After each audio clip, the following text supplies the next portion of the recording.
Remain in Mexico policy ਜਿਹੜੀ 2017 ਦੇ ਵਿੱਚ ਇਹਨਾਂ ਨੇ ਲੈ ਕੇ ਆਂਦੀ ਸੀ, ਉਸ ਨੂੰ ਮੁੜ ਇਹਨਾਂ ਨੇ ਬਹਾਲ ਕੀਤਾ ਆ ਵੀ ਜਿੰਨੇ ਵੀ ਭਾਈ ਅਸਾਈਲਮ ਦੇ ਲਈ ਅਪਲਾਈ ਕਰਨਾ ਆ, ਜਿੰਨੀ ਦੇਰ ਤੱਕ ਤੁਹਾਡਾ ਅਸੀਂ ਕੋਈ ਫੈਸਲਾ ਨਹੀਂ ਕਰਦੇ, ਉਨੀ ਦੇਰ ਤੱਕ ਮੈਕਸੀਕੋ ਦੇ ਵਿੱਚ ਤੁਹਾਨੂੰ ਜਿਹੜਾ ਉਹ ਰੱਖਿਆ ਜਿਹੜਾ ਉਹ ਜਾਊਗਾ। ਸੋ ਇਹ ਜਿਹੜੀ ਸਥਿਤੀ ਹੈ ਇਸ ਟਾਈਮ ਇਮੀਗ੍ਰੇਸ਼ਨ ਨੂੰ ਲੈ ਕੇ ਜਿਹੜੀ ਵੱਡੇ ਪੱਧਰ ਦੇ ਉੱਤੇ ਆਪਾਂ ਦੇਖੀ ਹੈਗੀ ਆ। ਜੀ ਬਿਲਕੁਲ। ਸੋ ਮਿਲਟਰੀ ਯੂਜ਼ ਕੀਤੀ ਜਾਊਗੀ ਕਿਉਂਕਿ ਉਹਨਾਂ ਨੇ ਬਾਰਡਰ ਦੇ ਉੱਤੇ ਐਮਰਜੈਂਸੀ ਡਿਕਲੇਅਰ ਕਰ ਦਿੱਤੀ ਆ ਸਦਰਨ ਬਾਰਡਰ ਦੇ ਉੱਤੇ।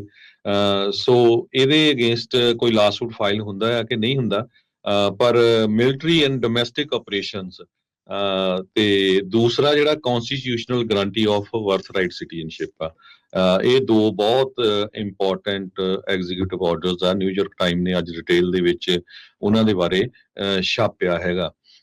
ਕਹਿੰਦੇ ਵੀ ਮਿਲੀਅਨਸ ਆਫ ਇਮੀਗ੍ਰੈਂਟਸ ਜੋ ਟਰੰਪ ਹੁਣੀ ਡਿਪੋਰਟ ਕਰਨਾ ਚਾਹੁੰਦੇ ਆ, ਉਹਨਾਂ ਦੇ ਵਿੱਚ TPS ਵਾਲੇ ਹੈਗੇ ਆ 1.1 million, waiting on asylum claims 2.6 million. ਇਹ ਨਿਊਯਾਰਕ ਟਾਈਮ ਰਿਪੋਰਟ ਕਰ ਰਹੀ ਆ, ਅਸੀਂ ਆਪਣੇ ਕੋਲੋਂ ਨਹੀਂ ਦੱਸ ਰਹੇ। ਸੋ ਇਹਦਾ ਮਤਲਬ ਇਹ ਆ ਵੀ ਜਿਹੜੇ ਵੇਟ ਕਰ ਰਹੇ ਹਜੇ ਅਸਾਈਲਮ ਕਲੇਮ ਦੇ ਲਈ 2.6 ਮਿਲੀਅਨ, ਉਹ ਵੀ ਉਹਨਾਂ ਦੀ ਲਿਸਟ ਦੇ ਵਿੱਚ ਆ। ਡਾਕਾ ਵਾਲੇ ਹੋ ਸਕਦਾ ਕਹਿੰਦੇ ਵੀ ਟਰੰਪ ਹੁਣੀ ਇਸ ਨੂੰ ਨਾ ਸਪੋਰਟ ਕਰਨ, ਉਹ 5,40,000 ਦੇ ਕਰੀਬ ਹੈਗੇ ਆ। ਹਿਊਮਨਟੇਰੀਅਨ ਪ੍ਰੋਗਰਾਮਸ ਦੇ ਨੋ ਲੀਗਲ ਸਟੇਟਸ ਵਾਲੇ, ਇਹ ਸਾਰੇ ਜਿਹੜੇ ਆ ਉਹ ਡਿਪੋਰਟ ਕਰਨਾ ਚਾਹੁੰਦੇ ਹੈਗੇ ਆ। ਇਸੇ ਤਰ੍ਹਾਂ CVV1 ਪ੍ਰੋਗਰਾਮ ਜੋ ਤੁਸੀਂ ਦੱਸਿਆ ਹੀ ਆ ਵੀ 30,000 ਦੇ ਕਰੀਬ ਮਾਈਗ੍ਰੈਂਟਸ ਆਲਰੇਡੀ ਉਹਨਾਂ ਦੀਆਂ ਅਪਾਇੰਟਮੈਂਟਸ ਬਣੀਆਂ ਸੀਆਂ, ਉਹ ਰਾਈਟ ਵੇ ਉਹਨਾਂ ਨੇ ਜਿਹੜਾ ਕੈਂਸਲ ਕਰ ਦਿੱਤਾ ਹੈਗਾ ਇਸ ਪ੍ਰੋਗਰਾਮ ਨੂੰ। ਤੇ ਜੇ ਭਾਰਤੀ ਮੂਲ ਦੇ ਲੋਕਾਂ ਦੀ ਗੱਲ ਕਰੀਏ, ਕਹਿੰਦੇ ਵੀ 1 ਮਿਲੀਅਨ ਦੇ ਕਰੀਬ ਜਿਹੜੇ ਇੰਡੀਅਨਸ ਆ ਉਹ ਗ੍ਰੀਨ ਕਾਰਡ ਕਿਊ ਦੇ ਵਿੱਚ ਹੈਗੇ ਆ, ਜਿਨ੍ਹਾਂ 'ਚ H1B ਵੀਜ਼ਾ ਵਾਲੇ ਹੈਗੇ ਆ, ਬਹੁਤ ਸਾਰੇ ਸਟੂਡੈਂਟ ਆਏ ਹੁੰਦੇ ਆ। ਸੋ ਉਹਨਾਂ ਦੇ ਜਿਹੜੇ ਬੱਚੇ ਆ, ਉਹਨਾਂ ਜੇ ਸਿਟੀਜ਼ਨਸ਼ਿਪ ਬਾਈ ਬਰਥ ਵਾਲਾ ਜਿਹੜਾ ਰੂਲ ਹੈਗਾ ਉਹ ਰਿਵੋਕ ਕੀਤਾ ਜਾਂਦਾ, ਉਹਨਾਂ ਦੇ ਉੱਤੇ ਇਹ ਬਹੁਤ ਵੱਡਾ ਅਸਰ ਪਊਗਾ ਕਿਉਂਕਿ H1B ਵੀਜ਼ੇ ਵਾਲੇ ਨੂੰ ਕਹਿੰਦੇ ਵੀ ਗ੍ਰੀਨ ਕਾਰਡ ਲੈਣ ਦੇ ਲਈ ਸਾਲਾਂ ਬੱਧੀ ਜਿਹੜੇ ਆ ਉਹ ਲੱਗ ਸਕਦਾ ਹੈਗਾ ਆ। ਇਸੇ ਤਰ੍ਹਾਂ ਜਿਸ ਤਰ੍ਹਾਂ ਆਪਾਂ ਪਹਿਲਾਂ ਦੱਸਿਆ ਵੀ ਹੈਗਾ ਆ ਵੀ ਇਸ ਆਰਡਰ ਦੇ ਅਗੇਂਸਟ ਆਲਰੇਡੀ ਲਾਸੂਟ ਫਾਈਲ ਕਰ ਦਿੱਤਾ ਗਿਆ ਹੈਗਾ ਬਰਥ ਰਾਈਟ ਸਿਟੀਜ਼ਨਸ਼ਿਪ ਦੇ ਲਈ। ਜਿਹੜਾ ਬਾਰਡਰ ਦੇ ਉੱਤੇ ਮਿਲਟਰੀ ਲਾਣੀ ਆ, ਐਮਰਜੈਂਸੀ ਡਿਕਲੇਅਰ ਕੀਤੀ ਆ, ਇਲੀਗਲ ਨੂੰ ਫੜ ਕੇ ਡਿਪੋਰਟ ਕਰਨਾ, ਉਹਦੇ ਅਗੇਂਸਟ ਅਜੇ ਕੋਈ ਲਾਸੂਟ ਨਹੀਂ ਫਾਈਲ ਹੋਇਆ। ਸਿਰਫ ਜਿਹੜਾ ਬਰਥ ਰਾਈਟ ਸਿਟੀਜ਼ਨਸ਼ਿਪ ਵਾਲਾ ਆ ਉਹਦੇ ਅਗੇਂਸਟ ਜਿਹੜਾ ਆ ਉਹ ਲਾਸੂਟ ਫਾਈਲ ਹੋਇਆ ਹੈਗਾ। ਇਹ ਬੋਸਟਨ ਦੀਆਂ 2 ਲਾ ਫਰਮਸ ਹੈਗੀਆਂ, ਉਹਨਾਂ ਨੇ ਇਹ ਲਾਸੂਟ ਫਾਈਲ ਕੀਤਾ ਹੈਗਾ, ਚੈਲੰਜ ਕੀਤਾ ਪ੍ਰੈਜ਼ੀਡੈਂਟ ਟਰੰਪ ਉਹਨਾਂ ਦੇ ਇਸ ਐਗਜ਼ੀਕਿਊਟਿਵ ਆਰਡਰ ਨੂੰ।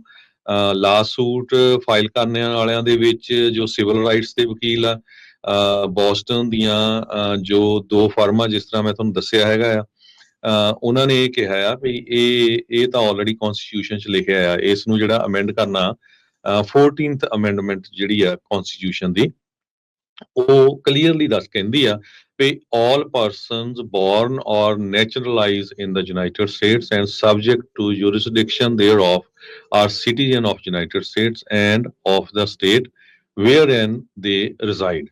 ਜਿਹੜੇ ਵੀ ਜੰਮਦੇ ਆ ਅਮਰੀਕਾ ਦੇ ਵਿੱਚ ਉਹ ਨੈਚੁਰਲਾਈਜ਼ਡ ਸਿਟੀਜ਼ਨ ਹੈਗੇ ਆ, ਚਾਹੇ ਉਹ ਕਿਸੇ ਵੀ ਜਿਹੜੀ ਸਟੇਟ ਦੇ ਵਿੱਚ ਅਮਰੀਕਾ ਦੇ ਵਿੱਚ ਜੰਮਦੇ ਹੋਣ। ਸੋ ਇਹ ਅਲਟੀਮੇਟਲੀ ਲੱਗਦਾ ਵੀ ਲਾਸੂਟ US ਦੀ ਸੁਪਰੀਮ ਕੋਰਟ ਤੱਕ ਪਹੁੰਚੂਗਾ, ਪਰ ਬਾਕੀ ਜਿਹੜੀ ਬਾਰਡਰ ਨੂੰ ਲੈ ਕੇ ਐਕਟੀਵਿਟੀ ਇੱਕਦਮ ਉੱਥੇ ਜਿਹੜੀ ਬੰਦ ਹੋ ਗਈ ਹੈਗੀ ਆ। ਅੱਜ ਇੱਕਦਮ ਉਹਨਾਂ ਨੇ ਜਿਹੜੇ ਆਈਸ ਦੇ ਜਿੰਨੇ ਵੀ ਆਫਿਸ ਆ ਜਾਂ ਹੋਮਲੈਂਡ ਸਿਕਿਉਰਿਟੀ ਦੇ ਜਿਹੜੇ ਡਿਪਾਰਟਮੈਂਟ ਆਫ ਹੋਮਲੈਂਡ ਸਿਕਿਉਰਿਟੀ ਦੇ ਜਿੰਨੇ ਵੀ EMPLOYEES ਆ, ਉਹਨਾਂ ਨੇ ਕਿਹਾ ਵੀ 100% ਤੁਹਾਨੂੰ ਆਫਿਸਸ ਵਿੱਚੋਂ ਜਾਂ ਜਿੱਥੇ ਤੁਹਾਡਾ ਫੀਲਡ ਆ ਉੱਥੋਂ ਕੰਮ ਕਰਨਾ ਪਊਗਾ, ਤੁਸੀਂ ਘਰੋਂ ਨਹੀਂ ਕੰਮ ਕਰ ਸਕਦੇ ਹੈਗੇ। ਤੇ 90 ਦਿਨਾਂ ਦੇ ਲਈ ਸਾਰੇ ਗਵਰਨਮੈਂਟ ਹਾਇਰਿੰਗ ਦੇ ਉੱਤੇ ਪ੍ਰੈਜ਼ੀਡੈਂਟ ਡੋਨਲਡ ਟਰੰਪ ਹੋਣਾ ਨੇ ਜੋ ਰੋਕ ਵੀ ਲਾ ਦਿੱਤੀ ਹੈਗੀ ਆ ਵੀ ਕਿਸੇ ਤਰ੍ਹਾਂ ਦੀ ਜੋ ਹਾਇਰਿੰਗ ਆ ਉਹ ਨਹੀਂ ਹੋਊਗੀ। ਜੀ ਇਸ ਤੋਂ ਇਲਾਵਾ ਜਿਹੜਾ ਇਸ ਦੇ ਵਿੱਚ ਜਿਹੜਾ DEI ਆ, ਡਾਇਵਰਸਿਟੀ ਐਕੁਇਟੀ ਤੇ ਇਨਕਲੂਜਨ ਵਾਲੀ, ਉਸ ਨੂੰ ਜਿਹੜਾ ਦੇਖਦੇ ਹੋਏ ਕਹਿੰਦੇ ਵੀ ਇਸ ਦੇ ਨਾਲ ਇਲੀਗਲ ਤੇ ਇਮੋਰਲ ਡਿਸਕ੍ਰਿਮੀਨੇਸ਼ਨ ਪ੍ਰੋਗਰਾਮਸ ਜਿਹੜੇ ਆ ਉਹ ਚਲਾਏ ਗਏ ਆ ਤੇ ਕਹਿੰਦੇ ਵੀ ਮੈਂ ਆਰਡਰ ਕਰਦਾ ਵੀ ਜਿੰਨੇ ਵੀ ਫੈਡਰਲ ਗਵਰਨਮੈਂਟ ਦੇ DEI ਪ੍ਰੋਗਰਾਮਸ ਆ ਉਹਨਾਂ ਨੂੰ ਨਾਲ ਦੇ ਨਾਲ ਰੱਦ ਕਰ ਦਿੱਤਾ ਜਾਵੇ, ਕੈਂਸਲ ਕਰ ਦਿੱਤਾ ਜਾਵੇ। ਤੇ ਨਾਲ ਹੀ ਉਹਨਾਂ ਨੇ ਕਿਹਾ ਵੀ ਗਵਰਨਮੈਂਟ ਸਿਰਫ ਤੇ ਸਿਰਫ ਜਿਹੜੇ ਦੋ ਜੈਂਡਰਸ ਆ ਉਹਨਾਂ ਨੂੰ ਰੈਕੋਗਨਾਈਜ਼ ਕਰਦੀ ਆ, ਮੇਲ ਤੇ ਫੀਮੇਲ। ਕਹਿੰਦੇ ਵੀ ਜਿਹੜੇ ਬਾਈਡਨ ਹੁਣਾਂ ਦੇ ਐਰਾ ਦਾ ਰੂਲ ਸੀਗਾ ਪਾਸਪੋਰਟ ਐਪਲੀਕੈਂਟਸ ਜਿਸ ਦੇ ਵਿੱਚ ਉਹ ਜੈਂਡਰ ਐਕਸ ਵੀ ਜਿਹੜਾ ਉਹ ਲਿਖ ਸਕਦੇ ਸੀ, ਉਸ ਨੂੰ ਹੁਣ ਵਾਪਸ ਲੈ ਲਿਆ ਜਿਹੜਾ ਹੋ ਜਾਊਗਾ। ਟਰੰਪ ਹੁਣਾਂ ਨੇ ਦੋ ਜਿਹੜੇ ਅਹਿਮ ਕਹਿ ਲਓ ਵੀ ਨਾਮ ਸੀਗੇ ਉਹਨਾਂ ਨੂੰ ਵੀ ਆਪਣੇ ਇਸ ਦੇ ਵਿੱਚ ਚੇਂਜ ਕੀਤਾ। ਜਿਹੜਾ ਦਨਾਲੀ ਕਰਕੇ ਅਲਾਸਕਾ ਦੇ ਵਿੱਚ ਨਾਂ ਸੀ ਉਸ ਨੂੰ ਮਾਊਂਟ ਮਕਿਨਲੀ ਜਿਹੜਾ ਉਹ ਨਾਮ ਦੇ ਤੌਰ ਦੇ ਉੱਤੇ ਜਿਹੜਾ ਉਹਨਾਂ ਨੇ ਰੱਖਿਆ ਆ। ਇਹ ਜਿਹੜੇ ਮਕਿਨਲੀ ਹੈ ਪ੍ਰੈਜ਼ੀਡੈਂਟ ਮਕਿਨਲੀ ਹੋਏ ਆ ਤੇ ਉਹ 25ਵੇਂ ਪ੍ਰੈਜ਼ੀਡੈਂਟ ਸੀਗੇ US ਦੇ, ਉਹਨਾਂ ਦੇ ਨਾਂ ਦੇ ਉੱਤੇ ਕਹਿੰਦੇ ਵੀ ਇਸ ਦਨਾਲੀ ਮਾਊਂਟੇਨ ਦਾ ਨਾਂ ਰੱਖਿਆ ਜਾਊਗਾ।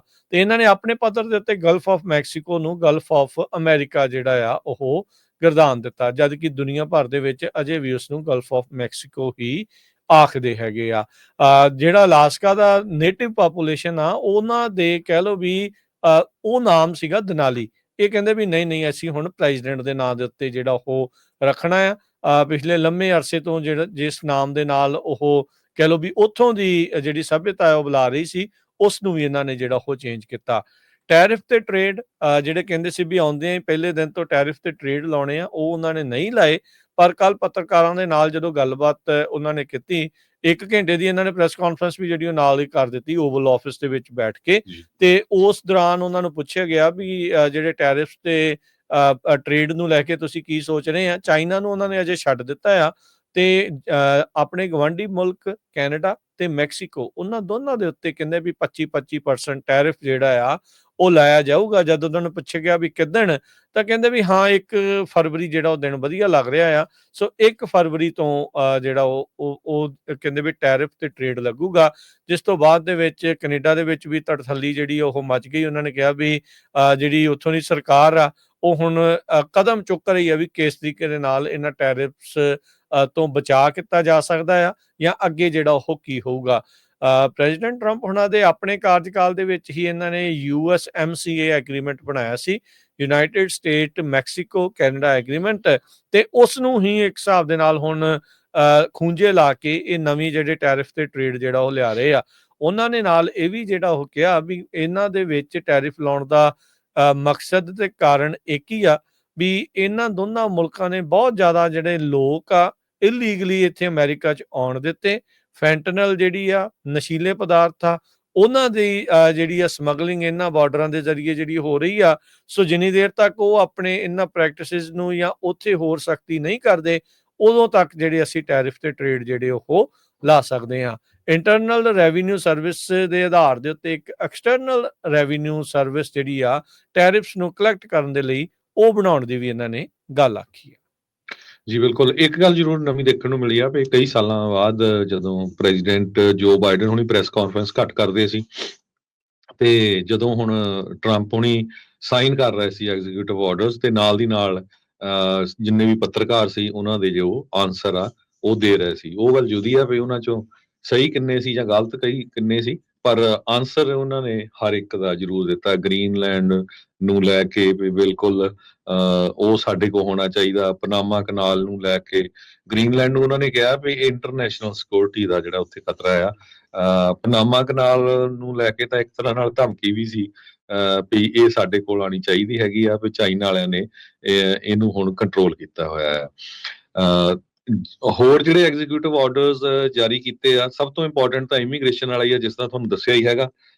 ਸੋ ਉਹਦੇ ਵਿੱਚ ਬਹੁਤ ਸਾਰੇ ਕਿਊਬਨ, ਹੇਸ਼ੀਅਨ, ਨਿਕਾਰਾਗੁਆਨਸ, ਵੈਨਜ਼ੂਏਲਾਸ ਇਹ ਇੱਕ ਪੈਰੋਲ ਪ੍ਰੋਗਰਾਮ ਤੇ ਆ। ਜਦੋਂ ਨੈਚੁਰਲ ਡਿਜ਼ਾਸਟਰ ਆਉਂਦਾ ਉਹਨਾਂ ਨੂੰ ਉਹ ਜਿਹੜਾ ਪ੍ਰੋਗਰਾਮ ਦੇ ਅੰਡਰ ਇੱਥੇ ਰਹਿ ਰਹੇ ਸੀ ਉਹ ਜਿਹੜਾ ਰਿਵੋਕ ਕਰ ਦਿੱਤਾ ਗਿਆ।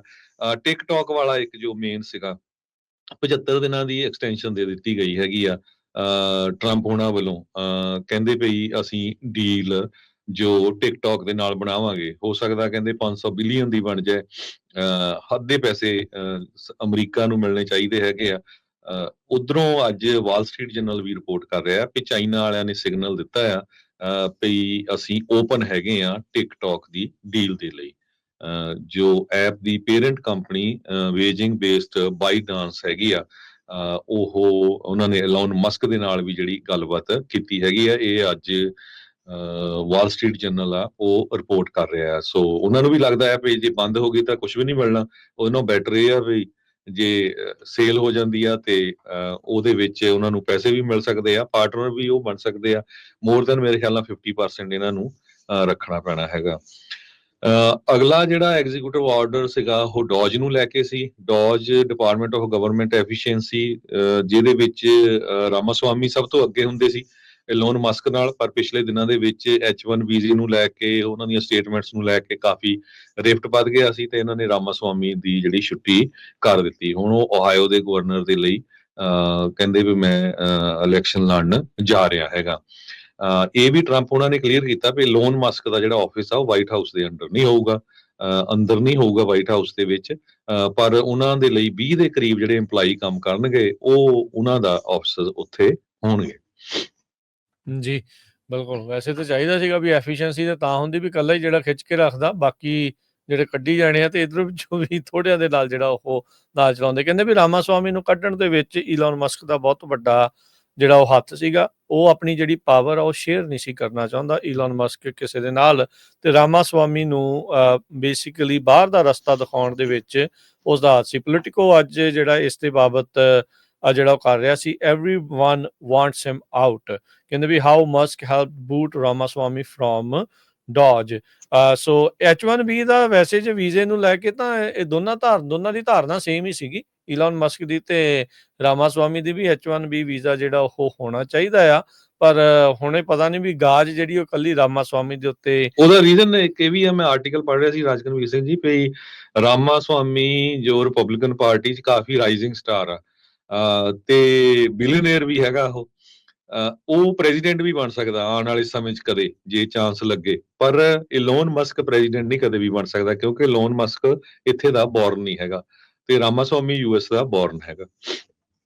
ਸੋ ਉਹੀ ਆ ਨਾ ਵੀ ਕਿਸੇ ਹੋਰ ਨੂੰ ਜਿਹੜਾ ਉਹਨਾਂ ਨੇ ਅੱਗੇ ਨਹੀਂ ਵਧਣ ਦੇਣਾ। ਤੇ ਉਸ ਤਰੀਕੇ ਨਾਲ ਅੱਜ ਸਟੀਵ ਬੈਨਨ ਦੀ ਇੱਕ ਹੋਰ ਇੰਟਰਵਿਊ ਜਿਹੜੀ ਉਹ ਆਈ ਆ, ਉਹਨੇ ਕਿਹਾ ਵੀ ਜਿਹੜਾ ਅੰਦਰ ਵੀ ਕੀਤਾ ਹੈ ਨਾ ਇਹਨਾਂ ਨੇ ਜਿਹੜਾ ਪ੍ਰੋਗਰਾਮ ਆ ਰਟੰਡਾ ਦੇ ਵਿੱਚ, ਠੰਡ ਨੂੰ ਬਹਾਨਾ ਜਿਹੜਾ ਉਹ ਲਾ ਕੇ ਕਹਿੰਦੇ ਵੀ ਇਹ ਟੈਕ ਬਿਲੀਅਨਰਸ ਨੂੰ ਬਚਾਉਣਾ ਸੀਗਾ ਵੀ ਸਿਲੀਕਨ ਵੈਲੀ ਤੋਂ ਆਏ ਆ, ਕਿਤੇ ਇਹਨਾਂ ਨੂੰ ਠੰਡ ਨਾ ਲੱਗ ਜਾਵੇ, ਤੇ ਉਹ ਕੀਤਾ ਆ। ਪਰ ਫਿਰ ਉਹ ਥੋੜੇ ਜਦੋਂ ਸ਼ਾਂਤ ਹੋ ਗਏ, ਜਦ ਆਪਣੀ ਲਾਈਵ ਸਟਰੀਮ ਦੇ ਵਿੱਚ ਉਹਨਾਂ ਨੇ ਇਹ ਸੁਣਿਆ ਵੀ ਨਹੀਂ, ਵੀ ਟਰੰਪ ਹੁਣਾਂ ਨੇ ਖੁਦ ਸੋਸ਼ਲ ਦੇ ਉੱਤੇ, ਆਪਣੇ ਸੋਸ਼ਲ ਮੀਡੀਆ ਦੇ ਉੱਤੇ ਉਹ ਚੀਜ਼ ਜਿਹੜੀ ਆ ਉਹ ਪਾਈ ਹੈਗੀ ਆ। ਤੇ ਉਹ ਕਹਿੰਦੇ ਵੀ ਮਾਗਾ ਦੇ ਜਿਹੜੇ ਪੋਪੂਲਿਸਟ ਨੇ ਉਹ ਇਵੈਂਚੁਅਲੀ ਓਵਰਟੇਕ ਕਰ ਲੈਣਗੇ ਟੈਕ ਬਿਲੀਅਨਰਸ ਨੂੰ, ਕਿਉਂਕਿ ਇਸ ਮੌਕੇ ਜਿਹੜੇ ਟਰੰਪ ਆ ਉਹ ਅਮੀਰਜ਼ਾਦਿਆਂ ਦੇ ਬਹੁਤ ਜ਼ਿਆਦਾ ਕਰੀਬ ਆ, ਤੇ ਜਿੰਨੇ ਵੀ ਟੈਕਨੋਲੋਜੀ ਦੇ ਮਹਾਰਥੀ ਆ, ਚਾਹੇ ਜ਼ਕਰਬਰਗ ਆ, ਈਲਨ ਮਸਕ ਆ, ਸੁੰਦਰ ਪਿਚਈ ਵੀ ਉੱਥੇ ਦੇਖਿਆ ਗਿਆ ਸੀਗਾ, ਉਸ ਦੇ ਨਾਲ ਬੇਜ਼ੋਸ ਵੀ, ਜਿੰਨੇ ਵੀ ਵੱਡੀਆਂ ਕੰਪਨੀਆਂ ਦੇ ਮਾਲਕ ਆ, CEOs ਆ, ਉਹ ਸਾਰੇ ਉੱਥੇ ਜਿਹੜੇ ਉਹ ਸੀਗੇ, ਤੇ ਟਰੰਪ ਹੁਣਾਂ ਦੇ ਨਾਲ ਜਿਹੜਾ ਮਿਲ ਕੇ ਉਹ ਕੰਮ ਕਰਨਗੇ। ਤੇ ਟਿਕਟੌਕ ਨੂੰ ਵੀ ਜਿਹੜਾ ਉਹਨਾਂ ਨੇ ਆਪਣੇ ਨਾਲ ਇਸ ਤਰੀਕੇ ਦੇ ਨਾਲ ਮਿਲਾ ਲਿਆ ਹੈਗਾ। ਸੋ ਟੈਕਨੋਲੋਜੀ ਇੱਕ ਜ਼ਰੂਰ ਆਪਾਂ ਰਾਜਕਨਵੀਰ ਸਿੰਘ ਜੀ ਦੇਖਿਆ ਵੀ ਉੱਥੇ ਮੈਂ ਦੇਖਿਆ ਬਜ਼ੁਰਗ ਜ਼ਿਆਦਾ ਲੋਕ ਸੀ, ਜੰਗ ਲੋਕ ਕਾਫੀ ਘੱਟ ਸੀ।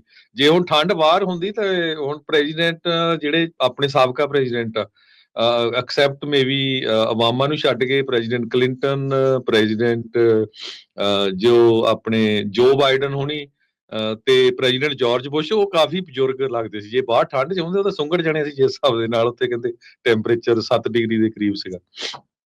ਜੀ। ਸੋ ਇਹ ਸਾਰੀਆਂ ਚੀਜ਼ਾਂ ਜਿਹੜੀਆਂ ਆ ਉੱਥੇ ਉਹਨਾਂ ਨੇ ਆਖੀਆਂ। ਸੋ ਸਟੀਵ ਬੈਨਨ ਦਾ ਜਿਹੜਾ ਆਪਣੀ ਇੰਟਰਵਿਊ ਦੇ ਵਿੱਚ ਇਹ ਕਹਿਣਾ ਸੀਗਾ ਵੀ ਟੈਕ ਬਿਲੀਅਨਰਸ ਦੇ ਪੈਸੇ ਜਿਹੜੇ ਉਹ ਜ਼ਰੂਰ ਇਸ ਟਾਈਮ ਉਹ ਵਰਤ ਰਹੇ ਨੇ, ਜਾਂ ਉਹਨਾਂ ਦੀ ਪੋਪੂਲੈਰਿਟੀ ਨੂੰ ਜਿਹੜਾ ਉਹ ਯੂਜ਼ ਜਿਹੜਾ ਉਹ ਜ਼ਰੂਰ ਟਰੰਪ ਹੁਣੀ ਕਰ ਰਹੇ, ਪਰ ਕਹਿੰਦੇ ਵੀ ਮੈਂ ਉਮੀਦ ਰੱਖਦਾ ਹਾਂ ਵੀ ਜਿਹੜੀ ਮਾਗਾ ਦੀ ਮੇਕ ਅਮਰੀਕਾ ਗ੍ਰੇਟ ਅਗੇਨ ਦੀ ਜਿਹੜੀ ਮੇਨ ਧਾਰਨਾ ਆ, ਉਹਦੇ ਨਾਲ ਮਿਲ ਕੇ ਹੀ ਜਿਹੜੇ ਟਰੰਪ ਹੁਣੀ ਚੱਲਣਗੇ। ਤੇ ਇੱਕ ਇੰਟਰਵਿਊ ਦੇ ਵਿੱਚ ਤਾਂ ਸਟੀਵ ਬੈਨਨ ਨੇ ਕਿਹਾ ਸੀਗਾ ਵੀ ਮੈਂ ਤਾਂ ਹੁਣ ਇਹ ਸਹੁੰ ਖਾਧੀ ਆ ਵੀ ਈਲਨ ਮਸਕ ਨੂੰ ਇੱਥੋਂ ਭਜਾਉਣਾ ਹੀ ਭਜਾਉਣਾ ਆ, ਵੀ ਅਸੀਂ ਪੈਸੇ ਵਰਤਨੇ ਸੀ ਵਰਤ ਲਏ ਆ, ਹੁਣ ਇਹਨੂੰ ਜਿਹੜਾ ਬਾਹਰ ਦਾ ਰਸਤਾ ਜਿਹੜਾ ਉਹ ਦਿਖਾਉਣਾ ਆ। ਸਟੀਵ ਬੈਨਨ ਉਹੀ ਬੰਦਾ ਆ ਜਿਹੜਾ ਬਹੁਤ ਇੱਕ ਇਹਨਾਂ ਦਾ ਸ਼ਰੂਡ ਸਟ੍ਰੈਟਜਿਸਟ ਸੀਗਾ।